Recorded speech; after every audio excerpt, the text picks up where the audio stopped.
ఇవాళ ఎన్నికల ప్రచారం ముగిసిన వెంటనే ప్రధాని మోదీ కన్యాకుమారి వెళ్లనున్నారు.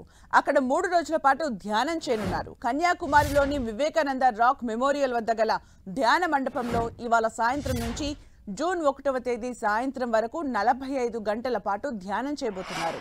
ప్రధాని మోదీ సందర్శనను పురస్కరించుకొని కన్యాకుమారిలో భారీ ఏర్పాట్లు జరుగుతున్నాయి.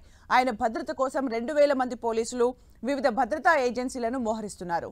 రాక్ మెమోరియల్, బోట్ జెట్టి, హెలిప్యాడ్, ప్రభుత్వ అతిథి గృహం వద్ద భద్రతా ఏర్పాట్లను పోలీస్ అధికారులు పర్యవేక్షిస్తున్నారు.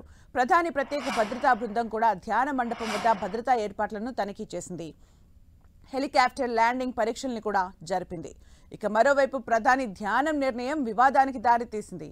ఎలక్షన్ కోడ్ ఇంకా అమల్లో ఉందని, 7వ దశ పోలింగ్ జరగాల్సి ఉందని విపక్షాలు అభ్యంతరం వ్యక్తం చేస్తున్నాయి.